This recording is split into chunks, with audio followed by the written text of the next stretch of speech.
అందరికీ వందనాలు. ఈరోజు బైబిల్ రీడింగ్‌లో ఆదికాండము 31వ అధ్యాయం నుండి లాబాను కుమారులు మన తండ్రికి కలిగినది యావత్తును యాకోబు తీసుకొని మన తండ్రికి కలిగిన దాని వలన ఈ యావదాస్తి సంపాదించెనని చెప్పుకొనిన మాటలు యాకోబు వినెను. మరియు అతడు లాబాను ముఖము చూచినప్పుడు అది నిన్న మొన్న ఉండినట్లు అతని ఎడల ఉండలేదు. అప్పుడు యెహోవా, నీ పితరుల దేశమునకు నీ బంధువుల యొద్దకు తిరిగి వెళ్ళుము, నేను నీకు తోడై ఉండేదనని యాకోబుతో చెప్పగా, యాకోబు పొలములో తన మంద యొద్దకు రాహేలును లేయాను పిలువనంపి వారితో ఇట్లనెను, మీ తండ్రి కటాక్షము నిన్న మొన్న నా మీద ఉండినట్లు ఇప్పుడు నా మీద నుండలేదని నాకు కనబడుచున్నది. అయితే నా తండ్రి యొక్క దేవుడు నాకు తోడై ఉన్నాడు. మీ తండ్రికి నా యావచ్చక్తితో కొలువు చేసితినని మీకు తెలిసే ఉన్నది. మీ తండ్రి నన్ను మోసపుచ్చి 10 మార్లు నా జీతము మార్చెను. అయినను దేవుడు అతని నాకు హాని చేయనీయలేదు. అతడు పొడలు గలవి నీ జీతమగునని చెప్పిన ఎడల అప్పుడు మందలన్నీయు పొడలు గల పిల్లల నీనెను. చారలు గలవి నీ జీతమగునని చెప్పిన ఎడల అప్పుడు మందలన్నీయు చారలు గల పిల్లల నీనెను. అట్లు దేవుడు మీ తండ్రి పశువులను తీసి నాకిచ్చెను. మందలు చూలుకట్టు కాలమున నేను స్వప్నమందు కన్నులెత్తి చూడగా, గొర్రెలను దాటు పొట్టేళ్ళు చారలైనను పొడలైనను మచ్చలైనను గలవై ఉండెను. మరియు ఆ స్వప్నమందు దేవుని దూత యాకోబు అని నన్ను పిలువగా, చిత్తము ప్రభువా అని చెప్పి తిని. అప్పుడు ఆయన, నీ కన్నులెత్తి చూడుము, గొర్రెలను దాటుచున్న పొట్టేళ్ళన్నీయు చారలైనను పొడలైనను మచ్చలైనను గలవి. ఏలయనగా లాబాను నీకు చేయుచున్నది యావత్తును చూచితిని. నీవెక్కడ స్తంభము మీద నూనె పోసితివో, ఎక్కడ నాకు మొక్కుబడి చేసితివో ఆ బేతేలు దేవుడను నేనే. ఇప్పుడు నీవు లేచి ఈ దేశములో నుండి బయలుదేరి నీవు పుట్టిన దేశమునకు తిరిగి వెళ్ళుమని నాతో చెప్పెననెను. అందుకు రాహేలును లేయాయు, ఇంక మా తండ్రి ఇంట మాకు పాలు పంపులెక్కడివి? అతడు మమ్మును అన్యులుగా చూచుటలేదా? అతడు మమ్మును అమ్మివేసి మాకు రావలసిన ద్రవ్యమును బొత్తుగా తినివేశెను. దేవుడు మా తండ్రి యొద్ద నుండి తీసివేసిన ధనమంతయు మాదియు మా పిల్లలదియు నయ్యున్నది గదా. కాబట్టి దేవుడు నీతో చెప్పినట్లెల్లా చేయుమని అతనికి ఉత్తరమియ్యగా, యాకోబు లేచి తన కుమారులను తన భార్యలను ఒంటెల మీద నెక్కించి కనాను దేశమునకు తన తండ్రి అయిన ఇస్సాకు నొద్దకు వెళ్ళుటకు తన పశువులన్నిటినీ తాను సంపాదించిన సంపద యావత్తును పద్దనరాములో తాను సంపాదించిన ఆస్తి యావత్తును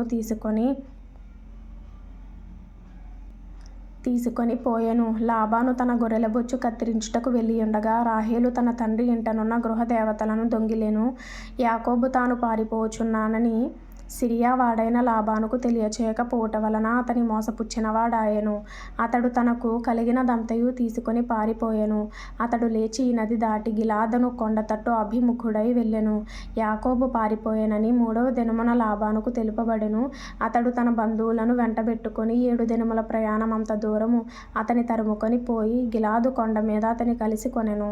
ఆ రాత్రి స్వప్నమందు దేవుడు సిరియా వాడైన లాబాను నొద్దకు వచ్చి, నీవు యాకోబుతో మంచిగాని చెడ్డగాని పలుకకుము, జాగ్రత్త సుమి అని అతనితో చెప్పెను. లాబాను యాకోబును కలిసి కొనెను. యాకోబు తన గుడారము ఆ కొండ మీద వేసుకొని ఉండెను. లాబానును తన బంధువులతో గిలాదు కొండ మీద గుడారము వేసికొనెను.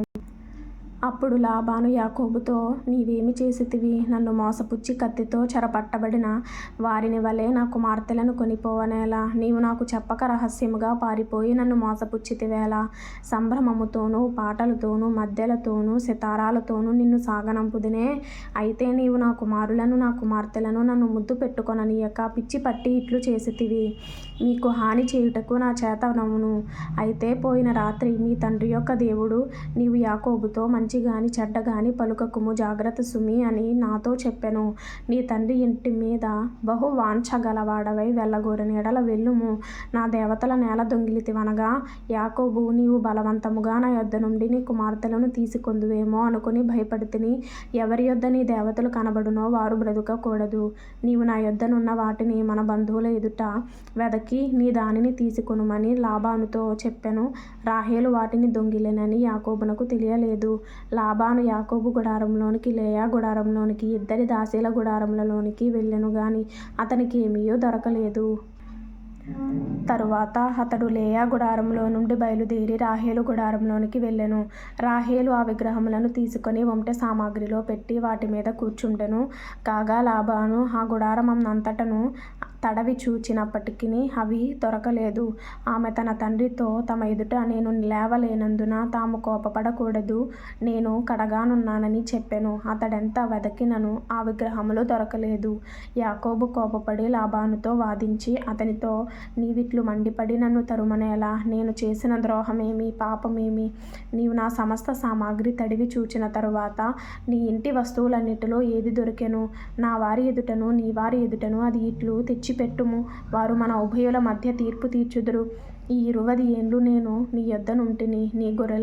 నీ గొర్రెలైనను మేకలైనను ఈచుకొని పోలేదు. నీ మంద పొట్టేళ్లను నేను తినలేదు. దుష్టమృగముల చేత చేల్చబడిన దానిని నీ యొద్దకు తేక ఆ నష్టము నేనే పెట్టుకొంటిని.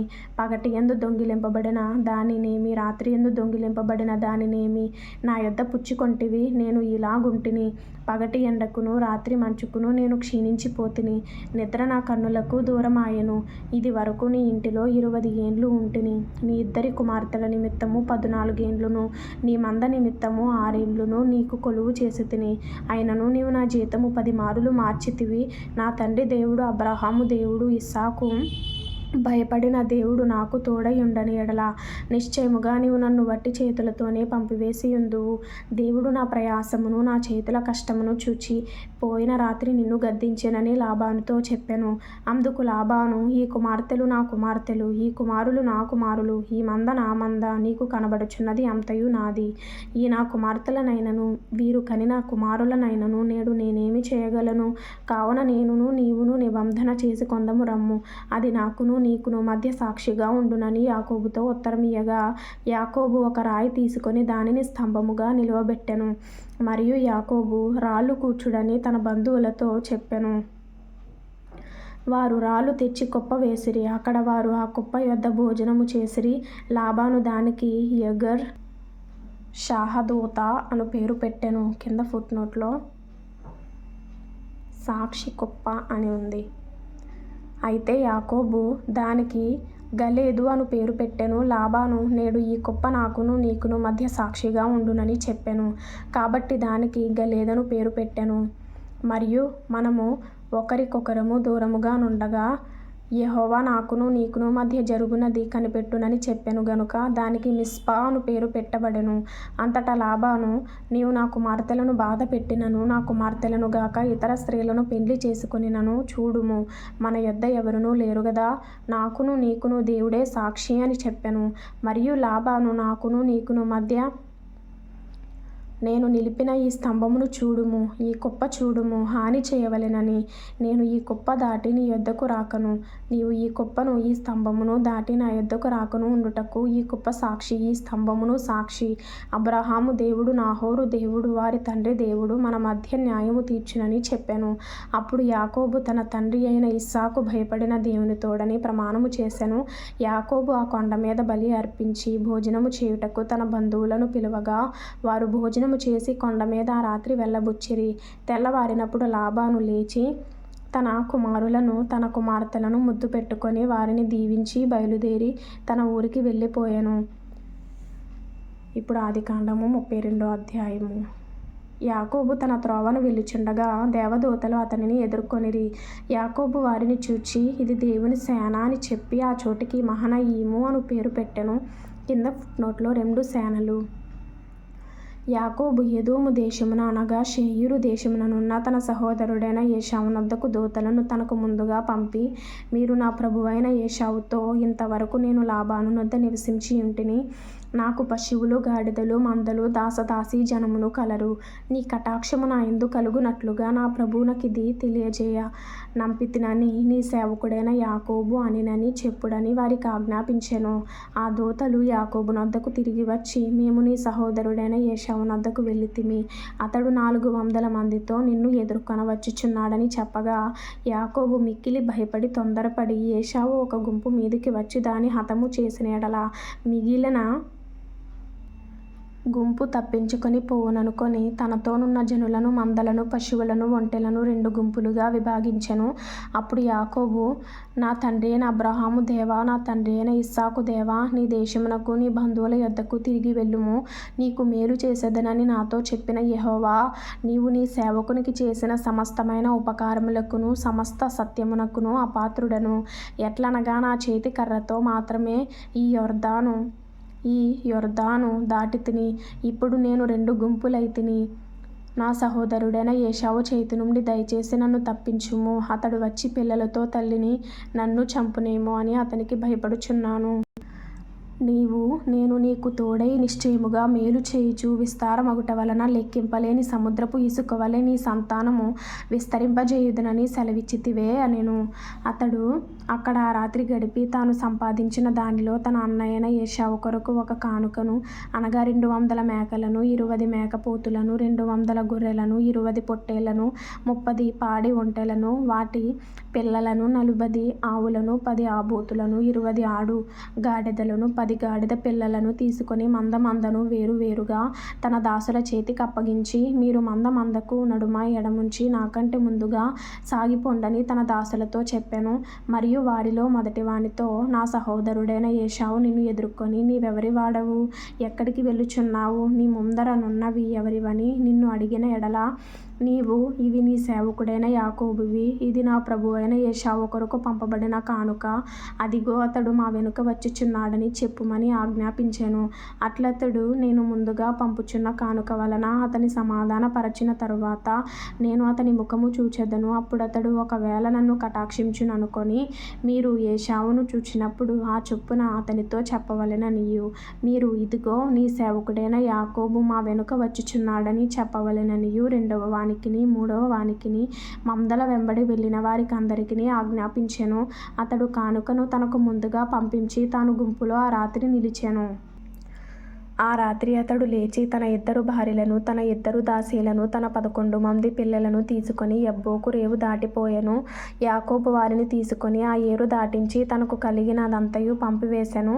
యాకోబు ఒక్కడు మిగిలిపోయెను. ఒక నరుడు తెల్లవారు వరకు అతనితో పెనుగులాడెను. తాను అతని గెలువకుండుట చూచి తొడగూటి మీద అతనిని కొట్టెను. అప్పుడతడు ఆయనతో పెనుగులాడుట వలన యాకోబు తొడగూడు వసిలెను. ఆయన తెల్లవారుచున్నది గనుక నన్ను పోనిమ్మనగా అతడు, నీవు నన్ను ఆశీర్వదించితేనే గాని నిన్ను పోనీయనెను. ఆయన, నీ పేరేమని అడుగగా అతడు యాకోబు అని చెప్పెను.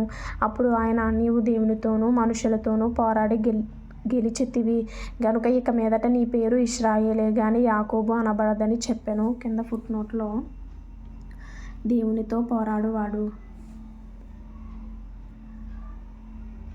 అప్పుడు యాకోబు, నీ పేరు దయచేసి తెలుపుమనెను. అందుకాయన, నీవు ఎందు నిమిత్తము నా పేరు అడిగితివని చెప్పి అక్కడ అతనిని ఆశీర్వదించెను. యాకోబు, నేను ముఖాముఖిగా దేవుని చూచితిని, అయినను నా ప్రాణము దక్కినదని ఆ స్థలమునకు పెనూయేలు అను పేరు పెట్టెను. కింద ఫుట్నోట్లో దేవుని ముఖము. అతడు పెనూయేలు నుండి సాగిపోయినప్పుడు సూర్యోదయం ఆయెను. అప్పుడతడు తొడకుంటుచు నడిచెను. అందుచేత ఆయన యాకోబు తొడగూటి మీద తుంటి నరము కొట్టినందున నేటి వరకు ఇశ్రాయేలీయులు తొడగూటి మీదనున్న తుంటి నరము తినరు. వాక్యం చదివిన తర్వాత ప్రభు మాట్లాడిన మాటలు. ఆత్మీయంగా బలపడేవారు ఈ విధంగా బైబిల్లో వచ్చేటువంటి మంచి మాటల్ని ఒక బుక్లో రాసుకొని ప్రార్థన చేసుకుంటే మరింతగా ఆత్మీయంగా బలపడవచ్చు. అలాగే ఇవి మీకు ఉపయోగకరంగా ఉంటే ఖచ్చితంగా సబ్స్క్రైబ్ చేసుకొని షేర్ చేయండి, అలాగే లైక్ చేయండి. అందరికీ వందనాలు. Thank you all.